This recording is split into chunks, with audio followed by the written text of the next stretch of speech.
Lockdown किया तब भी वो आए टेलीविजन पे, उन्होंने लॉकडाउन कर दिया। फैसला डेमोक्रेटिक नहीं थे, उसको हम क्या जाने, उसको तो उनकी कैबिनेट के लोग नहीं जानते। ना ये महसूस किया है कि अकेले अकेले लड़कर के बीजेपी को नहीं हराया जा सकता। सर चक्कर खा रहा है इनको पता ही नहीं क्या बोलना है। विशेष सत्र बुलाया जा रहा है तो छाती पीट रहे हैं, तो इस बार खत्म कर देना है। दूसरी बात, ये टाइटैनिक जहाज ऐश्वर्या जी, अब आप मुझे बताइए, ये बौने जो है राजनीतिक तौर पे 2-2 फुटिया, ये गर्दन तक पहुंचेंगे हमारे यशस्वी प्रधानमंत्री के? दोस्तों नमस्कार, आप सभी का स्वागत है और आप देख रहे हैं एसके डिबेट। दोस्तों 2024 के लोकसभा चुनाव के लिए कांग्रेस पार्टी ने विपक्षी दलों को इकट्ठा कर एक गठबंधन बनाया और उस गठबंधन का नाम इंडिया रखा। दोस्तों पीएम मोदी ने इस गठबंधन को घमंडिया कहा। दोस्तों गठबंधन की बैठक मुंबई में हुई, लेकिन ना तो कन्वीनर के लिए और ना ही प्रधानमंत्री पद के लिए किसी के नाम का ऐलान हुआ। दोस्तों वहीं मोदी सरकार ने सदन का विशेष सत्र बुलाया। तो दोस्तों आज की डिबेट वीडियो इसी मुद्दे पर होने वाली है। बीजेपी की तरफ से गौरव भाटिया जी हैं और आचार्य प्रमोद कृष्णन कांग्रेस पार्टी की तरफ से हैं। दोस्तों वीडियो शानदार होने वाली है, आपसे अनुरोध है वीडियो को अंत तक जरूर देखें। वीडियो पसंद आए तो लाइक करें, शेयर करें, कमेंट करें और मेरे चैनल को सब्सक्राइब करें। चलो दोस्तों मेन डिबेट स्टार्ट करते हैं। चलिए शुरू करते हैं। आपने पार्लियामेंट का सेशन बुलाया है, विपक्ष के नेताओं को आप बुलाएंगे तो अच्छी बात है। अगर विपक्ष के नेता ये जान भी जाएं कि आप क्या करना चाहते हैं, तब भी आपको करना तो वही है जो आप करना चाहेंगे। तो फिलहाल तो हमें देखना है कि पार्लियामेंट के इस स्पेशल सेशन में आप करेंगे क्या। जब आप करेंगे देन वी विल डिसाइड। सवालिया निशान। ऐसे ही जब नोटबंदी की, ऐसे ही बहुत से उनके फैसले हैं। जब लॉकडाउन किया तब भी वो आए टेलीविजन पे, उन्होंने लॉकडाउन कर दिया। सवाल यह है कि फैसला देश के हित में है या देश के हित में नहीं है, लेकिन फैसला डेमोक्रेटिक नहीं थे। और फैसला डेमोक्रेटिक जब नहीं होता है तो उसको ये कहा जाता है कि ये एक राजशाही है। जब राजशाही होती है तो राजा जो है हुक्म देता है, उसका लोग जो उसके तमाम होते हैं वो उसको इम्प्लीमेंट कर देते हैं। तो मुझे लगता है कि ये बात तो है, हम जानते हैं कि नरेंद्र मोदी जी क्या करेंगे, उसको हम क्या जाने, उसको तो उनकी कैबिनेट के लोग नहीं जानते। गौरव भाटिया जी से पूछिए कि मैं उत्तर दे दूं। आज देश को जरूरत है कि बीजेपी की सरकार को सत्ता से हटाया जाए, तो अब विपक्ष क्या करे, एक बड़ा सवाल है। हमने ये महसूस किया है कि अकेले अकेले लड़कर के बीजेपी को नहीं हराया जा सकता। तो फिर सब समान विचारधारा वाले दलों से बातचीत हुई, फिर एक गठबंधन बनाने की तैयारी हुई। उस गठबंधन की मीटिंग्स हो रही हैं, कैसे हमारी रणनीति बने, क्या रणनीति बने, कौन उसका कन्वीनर हो, कौन प्रधानमंत्री पद का फेस हो, प्रधानमंत्री के पद का कोई फेस हो या ना हो, उसका कन्वीनर हो या ना हो, ये सब सवाल तमाम पॉलिटिकल पार्टीज और उनके नेताओं के जहन में चल रहे हैं और इसी वजह से ये बैठकें हो रही हैं। अब सवाल उठता है आपका और बीजेपी का। बीजेपी की ये भाषा जो है, गौरव भाटिया बहुत ही बड़े वकील भी हैं और गौरव भाटिया राष्ट्रीय प्रवक्ता हैं सत्ताधारी दल के। अगर थोड़ी देर को मैं ये मान लूं कि भाई आपकी सरकार जो है बहुत ही बहुमत के साथ आई, बहुत ही प्रचंड बहुमत आपको दिया जनता ने और आप आज हुकूमत में हैं और आपको लगता है कि विपक्ष थोड़ा अकेले अकेले होकर के कमजोर है, तो क्या उस विपक्ष को इस डेमोक्रेसी में, लोकतंत्र में, जमहूरियत में आप घमंडिया कहेंगे? मुझे इस शब्द से आपत्ति है। घमंडिया किसे कहते हैं? जो घमंड करता हो, जो अहंकार करता हो, जो प्राउडी हो, जो ईगोइस्ट है।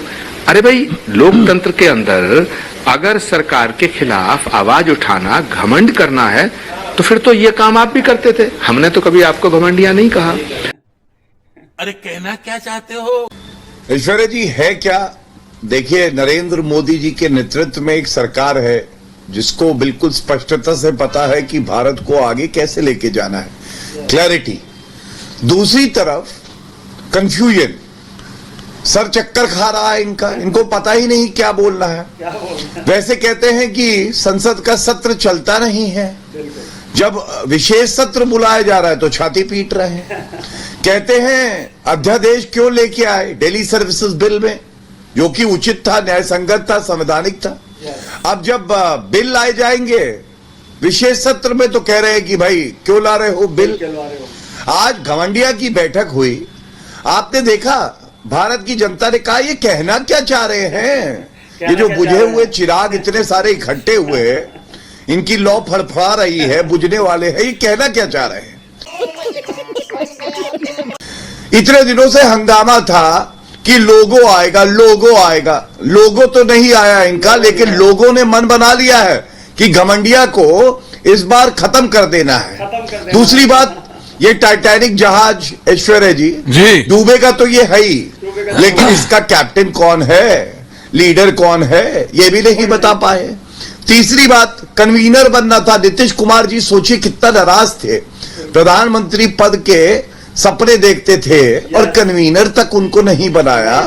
और इन लोगों की हालत देखिए क्या है, ऊर्जा ही नहीं है। मैं इतना ही कहूंगा, आज घमंडिया के मंच पर हमने देखा ईगो से ईगो टकराई, ईगो से ईगो टकराई। घमंडिया के आगे है गहरी खाई, इसी खाई में ये गिरेंगे। अरे आचार्य जी छुई मुई हो गए क्या घमंडिया वाले? आप कह रहे हैं भाषा घमंडिया बुला दिया। मैं आपसे पूछना चाहता हूं, आपने तो नाम रखा है ना इंडिया, आप मुझे यह बताइए, भारत तेरे टुकड़े होंगे इंशाअल्लाह इंशाअल्लाह के नारे लगे और वहां पे राहुल गांधी समर्थन करने पहुंच गए। भारत माता को कितना दर्द हुआ होगा आचार्य जी। और राहुल गांधी ने बोला भारतीय वीर सेना चीनी सेना से पिट गई है। अरे पिट तो राहुल गांधी गया है, ये पिटा हुआ मोहरा है, कितना दर्द हुआ होगा। अब नरेंद्र मोदी जी पे आते हैं, देश के चुने हुए प्रधानमंत्री हैं। आचार्य जी आप मुझे बताइए, मोदी तेरी कब्र खुदेगी, ये कैसा भाव है? इसको आप ठीक मानते हैं? हमने घमंडिया बुलाया तो आपको दर्द हुआ, आपने देश के चुने हुए प्रधानमंत्री को तेरी कब्र खुदेगी कहा तो ठीक है। 2019 में चौकीदार चोर है बोला था, जनता ने ऐसा सबक सिखाया कि जो महाभ्रष्टाचारी पापी परिवार है गांधी परिवार, उसकी हालत पस्त हो गई। यही नहीं, अभी और सुनिए। नंबर प्लेट बदल लेने से गाड़ी की, पहले यूपीए का था, अब जो है घमंडिया हो गया। गाड़ी में इंजन नहीं है, इंजन क्या होता है गाड़ी में? विचारधारा, वो तो इनके पास है नहीं। और साथ में इनका ड्राइवर भी नहीं है गाड़ी, क्योंकि लीडर अब ये गाड़ी कैसे चलेगी? ये घमंडिया की भाषा क्या है?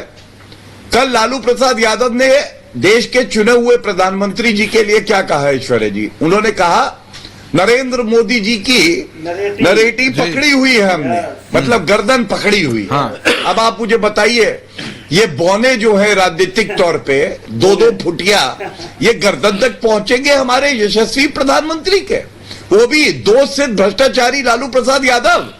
मजा आया। देखा दोस्तों, आपने आचार्य प्रमोद कृष्णन और गौरव भाटिया दोनों को सुना। आप किसकी बात से सहमत हैं और गठबंधन पर आपकी क्या राय है? दोस्तों आपको क्या लगता है, क्या गठबंधन को अपने पीएम फेस का ऐलान करना चाहिए या नहीं? कमेंट सेक्शन में कमेंट करके बताएं। और अगर वीडियो पसंद आई हो तो लाइक करें, शेयर करें, कमेंट करें और मेरे चैनल को सब्सक्राइब करें। चलो दोस्तों, मिलते हैं अगली वीडियो में। जय हिंद, वंदे मातरम, जय श्री राम।